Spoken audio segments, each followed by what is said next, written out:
Bonjour, c'est Aude, je suis ravie de vous retrouver aujourd'hui pour la deuxième et dernière partie pour réaliser ce calendrier de l'Avent. Alors, il y a des petites choses à modifier encore. Je vous conseille de regarder vraiment jusqu'à la fin de la vidéo avant de le commencer, car j'ai rajouté des petits trucs, notamment cette petite poignée qu'il vaut mieux mettre avant de coller les petites boîtes qui viennent à l'intérieur. Bon, moi j'ai mis au double face et ça tient, mais bon, voilà, c'est préférable de le mettre avant avec des attaches parisiennes, des barades, de manière à ce qu'il soit bien fixé au support. Donc je vous montre un petit peu le calendrier terminé. Voilà. Hop. Donc une poignée ici. Il y a 25 boîtes et devant, ça ressemble un petit peu à des maisons. Donc sur le ruban, j'ai mis de la peinture métallique. Celle-ci, alors c'est de Martha Stewart, il y a la couleur or que j'ai présenté dans la vidéo. Et ceci, je l'ai fait après en dernière minute pour faire ressortir, parce que j'avais mis de l'or, mais on ne le voit pas du tout. Alors pour faire ressortir, j'ai mis celle-ci et c'est la couleur rouille. Donc je vous mettrai les liens sous la vidéo. Ils sont dans la boutique de Laetitia, Scrap by Fleur de Lune. Donc voici comment se présente le calendrier. Une décoration très succincte, une petite bannière ici, un petit parchemin déroulé, afin de noter par exemple le nom de l'enfant. Comme c'est Noël, je fais briller un petit peu partout, avec du glitter drop, des peintures métalliques. Et quand on ouvre, voici comment il se présente. Alors personnellement, j'aurais dû mettre la 25, la case 25, soit ici avec Merry Christmas, soit ici parce que c'est une des grandes cases. Seulement j'ai mis au fur et à mesure sans faire trop attention et je constate après, bon le 25 il est un peu fade et le 24 aussi. Ici. Donc il y a différentes tailles de boîtes comme vous avez pu voir dans la première partie. Donc j'espère que le tuto vous plaira et comme je vous l'ai dit, je vous conseille vraiment de regarder les deux parties en entier avant de le commencer si vous voulez le faire. Je vous laisse avec la suite de la vidéo. Pour la suite de notre calendrier de l'Avent, donc pour la première partie, nous avions fait toute la structure des boîtes et la structure générale, c'est-à-dire le support de toutes les boîtes du calendrier de l'Avent. Donc comme j'avais dit, j'ai commencé à ancrer le dessus des boîtes, celle-ci aussi, celle-ci je ne l'ai pas encore faite, il me restera à le faire. Les triangles par contre je les fais de tous les côtés, dessous ce n'est pas nécessaire mais sur les bords extérieurs je le fais. Ce sera collé par la suite sur ces boîtes là pour rappel. Alors pour aller plus vite, je me suis dit que je vais créer directement des fichiers spécialement adaptés pour ce calendrier de l'Avent. Bien sûr vous êtes libre d'utiliser n'importe quel kit. Vous faites comme bon vous semble, le tuto étant gratuit, c'est juste une interprétation. Alors moi j'ai préparé tout ceci, c'est donc un kit numérique digital disponible en boutique. Il y a tous les papiers nécessaires pour décorer toutes les boîtes. Il y a même quelques papiers supplémentaires parce que vous pouvez ne pas aimer un papier et en faire un autre, donc je crois qu'il y a 2 ou 3 papiers en plus. Là, je les mets au hasard, hein, c'est juste pour vous montrer un petit peu. Il y a certains papiers comme ceux-ci n'ont pas de sens. Celui-ci, par contre, avec Merry Christmas, en a un. Donc voilà, il y a tous les papiers nécessaires pour décorer les boîtes. Il y a aussi les dates. Alors les dates, les chiffres, en 3 designs différents. Alors pour les fichiers JPEG, il n'y en a que 2. Il y a les ronds et il y a les petits timbres. Comme ceci. Alors les timbres ils sont tout petits, c'est aussi pour pouvoir être mis par exemple sur ces boîtes là car les ronds ne passent pas. C'est trop gros, ça prend trop de place. Mais ils passent sur les 2 autres boîtes. J'ai rajouté un fichier de découpe, donc là il n'y est pas disponible en JPEG avec les chiffres. Alors moi je les ai découpés sur un craft pour pouvoir après les mettre. Alors on peut combiner tous les chiffres. Enfin, tous les designs, ou on peut prendre un seul design. Il y a aussi les fichiers de découpe pour ceci. J'ai oublié de le préciser. Donc JPEG PDF et fichier studio pour la machine de découpe Silhouette. Il y a des petites décorations pour les boîtes. Alors ce sont les mêmes die cut qu'il y aura dans la collection, enfin qu'il y a pardon dans la collection Christmas Family. Seulement là c'est une feuille JPEG que j'ai proposé ici, donc c'est des plus petits et ils ne sont pas sur Silhouette, vous les avez pas individuellement. C'est toute une feuille à imprimer et à découper. Donc ce format là est adapté aux boîtes. Donc, vous pouvez mettre sur les petites boîtes, les plus grandes boîtes. Il faut vraiment regarder lequel vous voulez mettre. Vous n'êtes pas obligé d'en mettre aussi, hein. Je les mets juste comme ça au hasard. C'est juste pour vous montrer un petit peu ce qu'il y a. Donc JPEG, PDF et fichier de découpe studio. Il y a aussi, j'ai prévu pour les devants des boîtes. Il y avait aussi, j'ai pas montré, mais hop, pour les deux boîtes en triangle, évidemment. Et nos boîtes venant ici, comme ceci. J'ai prévu un fichier qui va venir ici. Alors moi, c'est vrai que ma boîte du haut n'est pas en craft et celle du bas l'est. Mais ça ne me dérange pas, ça montre une distinction avec le toit. Une fois que les éléments seront collés, je pourrai coller ceci par-dessus. Et j'ai le même pour ici. Alors bien évidemment, les designs se suivent. J'ai prévu aussi pour décorer le devant une fenêtre. Avec un petit oiseau à l'arrière qui décore son petit sapin de Noël. Ici, un grand die cut. Alors ici, c'est une bannière sur laquelle on peut écrire le nom de l'enfant par exemple et un sticker Joyeux Noël.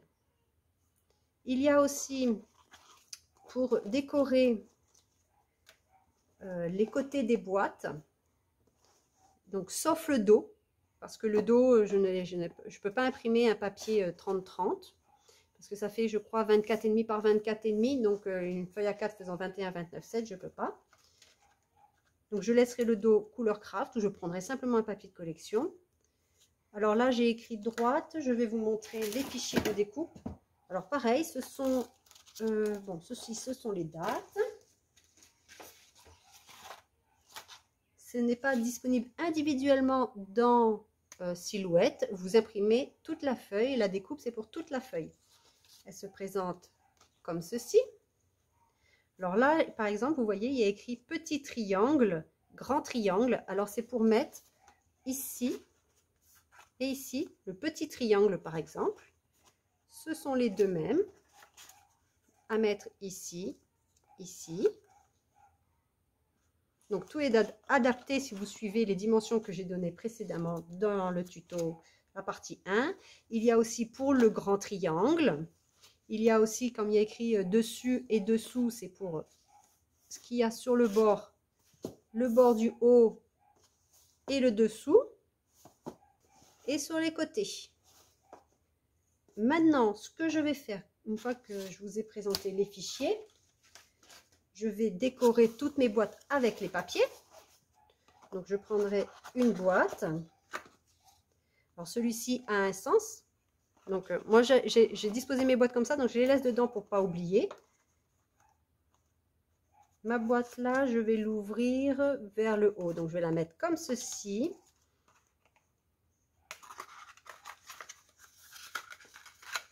Donc, l'ouverture sera là. Ce que je vais faire, c'est coller ceci. J'ai aussi ancré au préalable les bords de tous mes papiers.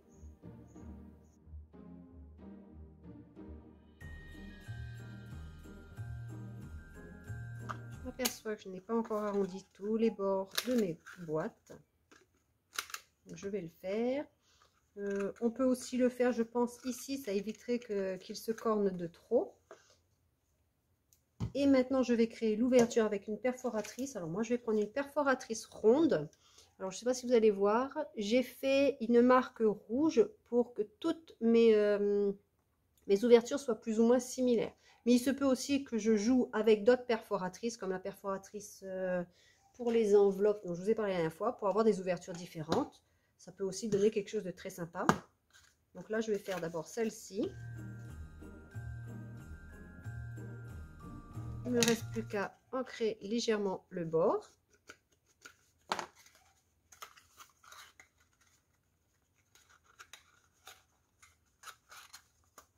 Et ma boîte est terminée, j'ai plus qu'à la mettre dedans. Et après, pour l'ouvrir, ça se passera comme ceci. Donc ça, je vais le faire aussi hors caméra. Je vais aussi, donc, comme je vous ai dit, je vais mettre mes petites décorations, mes petits chiffres. Donc, je vais choisir ceux que je veux mettre. Et pour la fermeture, donc je précise tout de suite comment je vais faire la fermeture. Je vais simplement faire avec un ruban. Donc le ruban, je retourne ma boîte, sera collé au dos et ne sera pas collé ici. Et je ferai en sorte de le mettre un peu plus bas pour qu'il puisse bien prendre ceci en compte et ne pas être sur le, comment ça s'appelle, sur le toit, sur la boîte en triangle.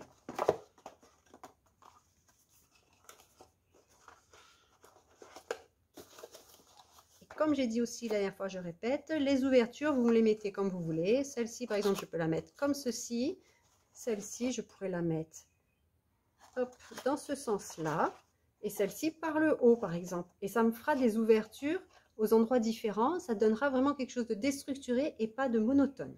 Donc, on se retrouve un petit peu plus tard. On se retrouve pour la suite. Donc, j'ai déjà collé tous mes petits papiers. Et maintenant, je colle mes boîtes sur mon support. Et je les colle, je ne vais pas les coller entre elles. Comme vous voyez, il y a parfois des petits espaces. Et donc, je colle le fond et le bord du support.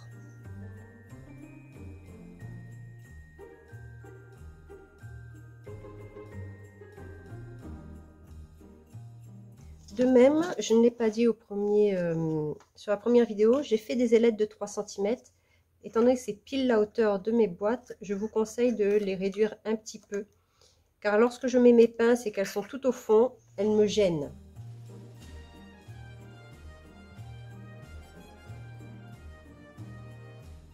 Sur mon prototype, j'avais pris un grammage plus élevé. Je n'avais donc pas ces espaces. Et pour combler un petit peu ces espaces, vous allez voir ici,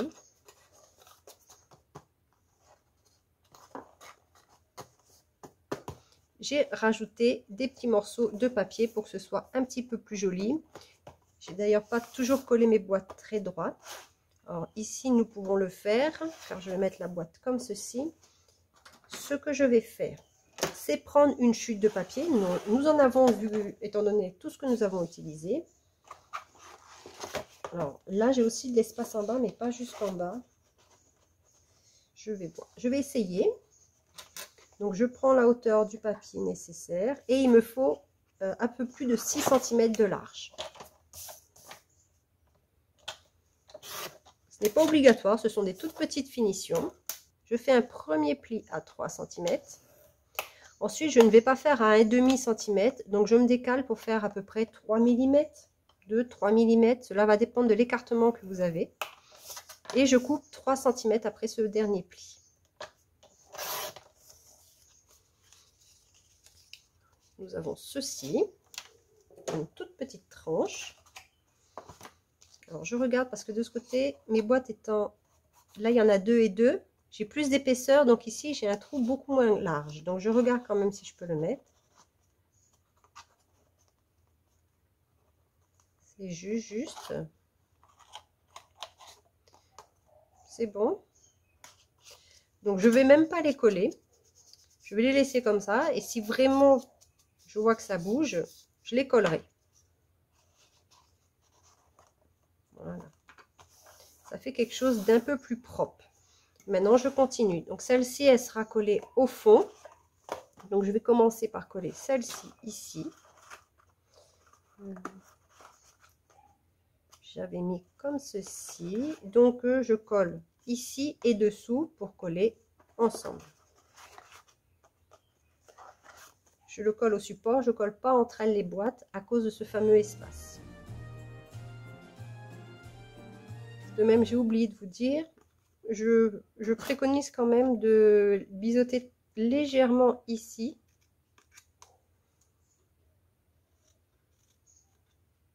Et faire des petits rabats ici quand même un peu plus petits. Car ils font 3 cm. Alors faites pas attention à ceci, c'est qu'à la base j'avais fait des boîtes d'une autre manière. C'est d'ailleurs pour ça que je suis obligée de les modifier maintenant.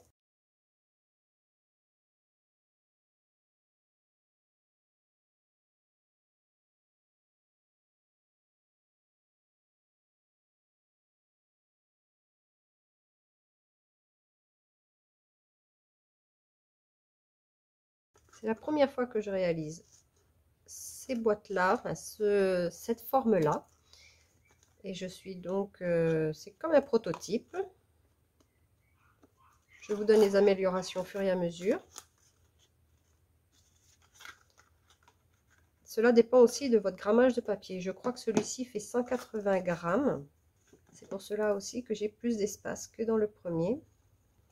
Celui-ci, je vais pouvoir le coller de 3 côtés, enfin 2 côtés et le dessous. Et cela aussi dépend de vos boîtes. Si vos plis ont été faits correctement ou pas, si vous avez coupé droit ou pas, ce qui n'est jamais mon cas. Donc j'ai par exemple ici, j'ai une boîte qui est légèrement plus grande que la première, enfin que celle-là. Celle-ci, elle dépasse un petit peu. Donc je continue comme ça, je vais faire celle-ci, celle-ci, celle-ci, elle est déjà collée. Ensuite, je mettrai les petits chiffres. Alors ce que j'ai fait aussi, c'est pareil, j'ai mis du glitter dessus. Toujours pareil, du glitter drop de nouveau. Celui-ci, donc j'en ai mis sur les papiers. Là, il y a écrit Merry Christmas. J'aurais pu en mettre là, alors je vais voir si j'arrive à sortir le peu qui me reste de mon flacon pour en mettre là aussi. Et je vais mettre aussi tout à l'heure tous mes petits chiffres et ma décoration. J'ai fini de coller toutes mes boîtes. Maintenant, je vais mettre le ruban. Alors, je marque le milieu du ruban. Ici, j'ai mis de manière à ce que ça recouvre ici et pas en haut. Donc, j'ai pas centré mon ruban sur l'arrière de la boîte. Au dos, j'ai décidé finalement de mettre un papier. Donc, c'est un papier d'un bloc Action, celui-ci. Donc, je vais mettre ce papier. Si vous voulez, vous pouvez ne rien mettre. Ce que je devais ne rien mettre au départ, mais c'est pour vraiment sécuriser mon ruban. Donc, je vais mettre le papier. Je vais coller le papier, les papiers qui vont tout autour. Celui-ci, je n'ai pas encore ancré les bords, donc je vais ancrer tous les bords. Maintenant, je n'ai plus qu'à venir coller les différentes parties. Alors, sur le toit, ici, et tout autour. Et j'ai pensé à quelque chose. Alors, celui-ci, je vais le mettre en haut. Et je viens de penser que je peux faire exactement comme j'avais fait sur cette valisette. Donc le tutoriel est sur ma chaîne YouTube aussi. Pour ma part, ce sera purement décoratif. Mais si vous voulez vraiment qu'il puisse soulever la valise, je vous conseille de le faire avant de mettre les boîtes, de manière à pouvoir mettre des brades, des attaches parisiennes et les sceller à l'intérieur. Moi, je ne peux pas, étant donné que j'ai déjà mis mes boîtes. C'est une idée qui m'est venue par la suite. Donc, je vais coller mon papier. Je vais prendre une chute de papier noir. Environ 17,5 par 4 cm. Alors, je vais faire une anse de 2 cm. Et je vais faire un pli à 1 cm de chaque côté sur les 4. Donc, à 1 cm. Et à 3 cm.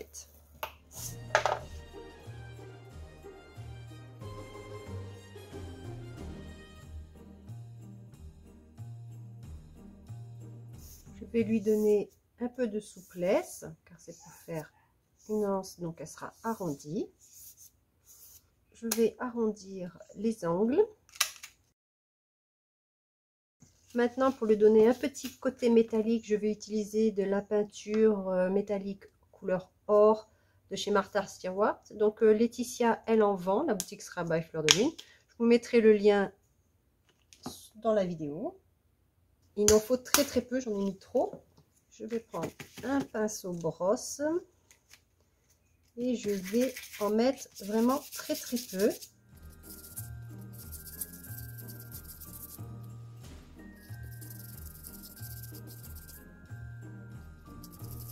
Du fait que j'en ai mis beaucoup, je pense que je vais en mettre aussi sur mon calendrier. De cette manière, je vous montre tout de suite. J'en mettrai sur les angles, histoire de donner un petit peu de brillance aux angles de mon calendrier. Je fais un pli à 2,5 cm de chaque côté.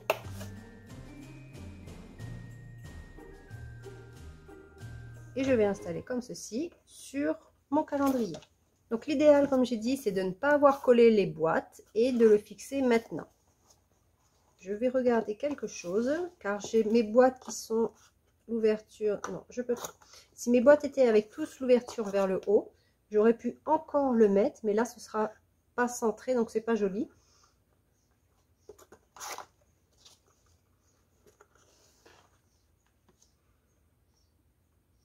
Ça tombe en plein sur les...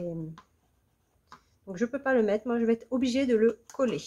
Donc ce sera vraiment décoratif. Donc, vous pensez à le faire avant de coller vos boîtes, c'est une idée que j'ai eue en cours. Donc c'est pour ça que je ne l'avais pas fait. Donc ce que je vais faire moi, c'est mettre du double face. Alors je vais regarder où je le mets. Et je vais le fixer par rapport à mes boîtes, car ici c'est 6, ici aussi. Donc je vais le fixer comme ceci.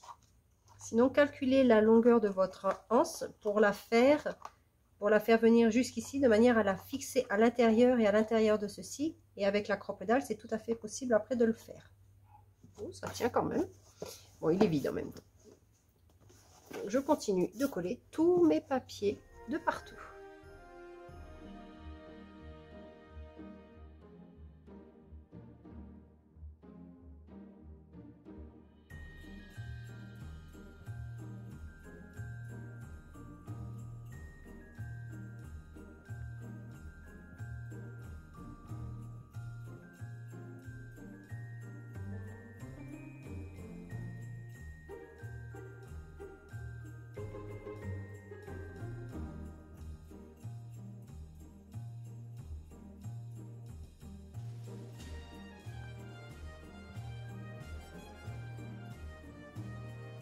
Alors moi, il coince un petit peu quand je le rentre, simplement parce que j'ai mis de l'épaisseur avec le glitter drop de nouveau.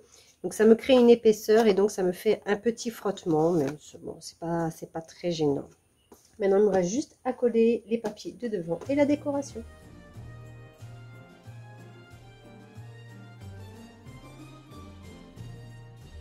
Il s'agit de cette peinture, hein, c'est la même que tout à l'heure. Je vais attendre que ça sèche un petit peu et ensuite je collerai mon papier.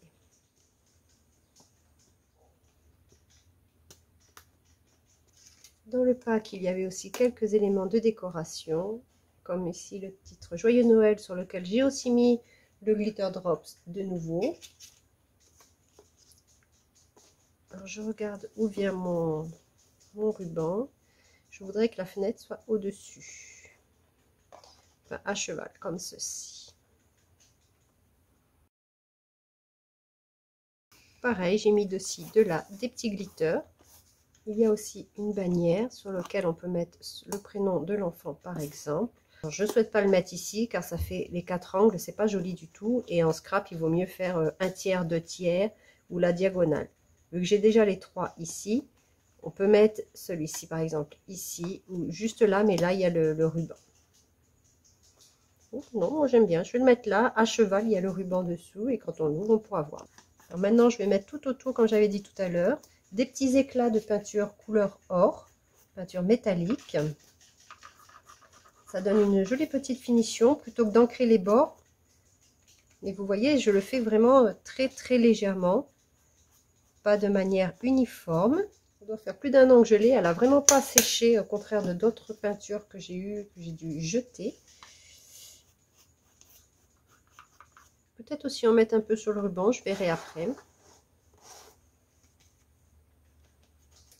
Et avec un petit pinceau éventail, la peinture dorée et de l'eau, je vais essayer de faire des petites éclaboussures.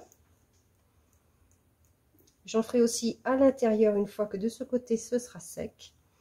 Et le calendrier sera terminé pour ma part. Voilà.